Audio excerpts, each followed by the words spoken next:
हाय नमस्कार दोस्तों, मैं डीपी सर, आपका डीपी सिंह राजपूत चैनल पर स्वागत है। बच्चों, आज हम क्लास 9 से एक चैप्टर मैथ का स्टार्ट करने वाले हैं, संख्या पद्धति, जिसको कहते हैं नंबर सिस्टम। बच्चों, सबसे पहले हम बात करते हैं इसमें दो महत्वपूर्ण पॉइंट, और जो पहला पॉइंट होगा परमेय संख्याएं। जो संख्याएं P बटे Q के रूप में लिखी जा सकें वे परमेय संख्याएं कहलाती हैं। जैसे कि यहाँ P तथा Q पूर्णांक होने चाहिए और Q की वैल्यू कभी भी 0 नहीं होनी चाहिए। जैसे बच्चों, ये 7/4 है, ये ऊपर P है और ये Q है, P बटे Q के फॉर्म में है ना। पर नीचे जो Q है वो कभी 4 जो लिखा हुआ है वो 0 नहीं होना चाहिए। -5/7 P बटे Q, 3/8 ये भी P बटे Q के रूप में। बच्चों, अंडर रूट 16 हमें चेक करनी है परमेय संख्या है या नहीं। तो क्या करेंगे बच्चों, इस 16 के फैक्टर क्या होते हैं, 4 × 4, तो इसका मतलब बच्चों 4 हो जाएगा, और इसके नीचे हम 1 मान सकते हैं, तो ये P हो गया, ये Q हो गया, जो कि P बटे Q के रूप में लिखा हुआ है। तो इसका मतलब अंडर रूट 16 भी एक क्या कहलाएगी बच्चों, परमेय संख्या होगी। अब बच्चों चलते हैं आगे। जैसे कि आप सब जानते हैं 2 परमेय संख्या है या नहीं, आप इसके नीचे 1 खींच लीजिए, मान सकते हैं 1, तो ये P होगा, ये Q होगा, परमेय संख्या है। 5/1 ये P होगा, ये Q होगा, परमेय संख्या है। 6/1 ये P है, ये Q है, ये परमेय संख्या है। बच्चों, ये आप सब जानते हैं 225 का फैक्टर करेंगे तो 15 आ जाएगा, इसके नीचे 1 मान सकते हैं, तो ये P है और ये Q है, ये भी एक बच्चों परमेय संख्या है। और बच्चों आगे चलते हैं। जैसे कि अंडर रूट में 4/9 है, 4 का क्या होता है 2 और 9 का होता है 3, 2/3 ये भी P बटे Q के रूप में, ये भी परमेय संख्या है। और बच्चों अब चलते हैं हम अपरमेय संख्या के पास। अपरमेय संख्या किसे कहते हैं बच्चों, जैसे कि under root 3, under root 7, under root 5, 2 + √3, 7 + √7, under root 11/2, मतलब इसमें अंडर रूट हट ना सके। जैसे अंडर रूट 3 है, इसको हम 3 के फैक्टर करके इसको हम बाहर निकाल नहीं सकते। P बटे Q के रूप में तो लिख सकते हैं, लेकिन P और Q दोनों कैसे होने चाहिए बच्चों, P और Q दोनों पूर्णांक होने चाहिए। मतलब पूर्णांक का मतलब पूर्ण रूप से नंबर होने चाहिए, जो कि अंडर रूट 3 है, ये अंडर रूट 7 ये कभी बाहर नहीं निकलेगा, अंडर रूट 5 भी बाहर नहीं निकल सकता, है ना। 2 + √3 ये भी इस तरीके से, जहां से अंडर रूट नहीं हट पा रहा हो, वो सारी की सारी संख्या क्या कहलाती है बच्चों, अपरमेय संख्याएं कहलाती हैं। अब चलते हैं बच्चों अपनी एक्सरसाइज में। बच्चों पहला क्वेश्चन है प्रश्नावली 1.1, प्रश्न नंबर फर्स्ट, क्या शून्य एक परमेय संख्या है?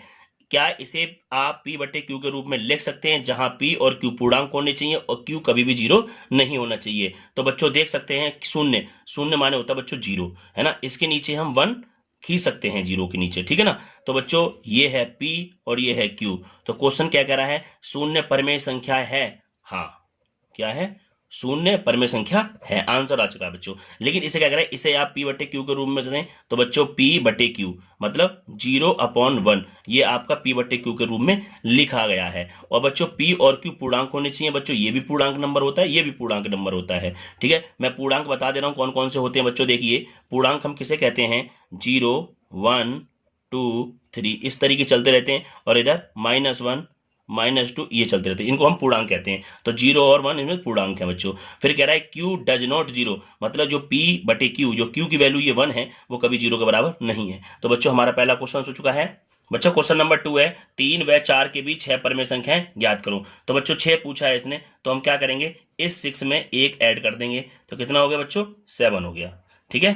तो अब हम क्या करेंगे, 3 में भी 7 से मल्टीप्लाई, और 3 के नीचे 1 मान लो, उसके नीचे भी मल्टीप्लाई। अब फिर कौन है बच्चों, लास्ट में 4, 4 के नीचे 1 मान लो, ऊपर भी 7 से मल्टीप्लाई और नीचे भी 7 मल्टीप्लाई, तो 7 3 जा 21 और 7 1 जा 7, और बच्चों 7 4 जा 28 और 7 1 जा 7। तो बच्चों 6 परमेय संख्याएं पूछ रहा है, परमेय संख्या पूछ रहा है, इनके बीच की पूछ रहा है। तो 21/7 से 28/7 के बीच में कौन है, 22/7, 23/7, 24/7, 25/7, 26/7 और 27/7। ये 6 परमेय संख्या 1 2 3 4 5 6 जो उनके बीच में है, 3 और 4 के बीच। चलते हैं बच्चों क्वेश्चन नंबर 3 के पास। हेलो बच्चों, क्वेश्चन नंबर 3 है, 3/5 व 4/5 के बीच 5 परमेय संख्या ज्ञात कीजिए। तो बच्चों करते क्या है, इस नंबर को, पहले वाले को ये रहा, और लास्ट वाला नंबर 4/5 ये रहा। अब बच्चों हमें 5 पूछा है, तो हम क्या करेंगे, 5 में 1 अपनी तरफ से ऐड कर देंगे, कितना होगा 6। तो 6 से ऊपर मल्टीप्लाई और 6 से नीचे multiply, dot dot dot dot. इसमें ही बच्चों ऊपर 6 से मल्टीप्लाई और नीचे भी 6 से मल्टीप्लाई, तो 6 3 जा 18 और 6 5 जा 30। अब 6 4 जा 24, 6 5 जा 30। कितने पूछा है बच्चों? 5 परमेय संख्या पूछी है, परमेय संख्या इनके बीच की पूछी है, तो 18 और 24 तो आएंगे नहीं। कितना हो जाएगा? 19/30, 20/30, 21/30, 22/30 और 23/30। ठीक है, 1 2 3 4 5 बच्चों 5 संख्या हो चुकी है। चलते बच्चों के नए क्वेश्चन के पास।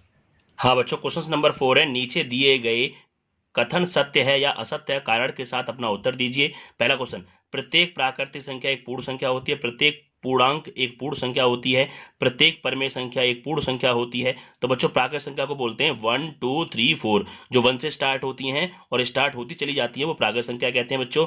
और पूर्ण संख्या उन्हें कहते हैं, प्राकृतिक संख्याओं के आगे 0 लगा दीजिए तो 0 से शुरू होने वाली सारी पॉजिटिव संख्याएं पूर्ण संख्या कहलाती हैं बच्चों। और पूर्णांक में क्या होते हैं, यानी प्लस की भी होती हैं, 0 भी होता है और माइनस की भी होती हैं। तो पहला क्वेश्चन है, प्रत्येक प्राकृतिक संख्या पूर्ण संख्या होती है। तो बच्चों आप बताएंगे, देखो प्रत्येक प्राकृतिक संख्या मतलब हर एक प्राकृतिक संख्या को आप पूर्ण संख्या कह सकते हैं, क्योंकि देखिए बच्चों 1 इसमें आ रहा है, 2 इसमें आ रहा है, 3 इसमें आ रहा है, 4 इसमें आ रहा है, तो सारी प्राकृतिक संख्याओं को पूर्ण संख्या कह सकते हैं। तो बच्चों पहला क्या है?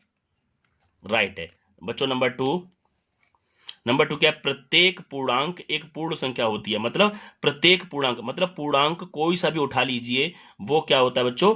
वो पूर्ण संख्या होती है। क्वेश्चन ये कह रहा है बच्चों -3 को उठाते हैं, यानी -3 क्या पूर्ण संख्या है? नहीं। -2 पूर्ण संख्या है? नहीं। -1 पूर्ण संख्या है? नहीं। क्वेश्चन कह रहा है हाँ, हम कह रहे हैं नहीं, तो ये वाली बात बच्चों गलत होगी। बच्चों क्वेश्चन नंबर 3 है, प्रत्येक परमेय संख्या एक पूर्ण संख्या होती है। प्रत्येक परमेय संख्या, आप कोई भी परमेय संख्या ले लीजिए, जैसे मैंने 1/3 ले लिया, ये एक परमेय संख्या है, क्या हम इसको पूर्ण संख्या कह सकते हैं?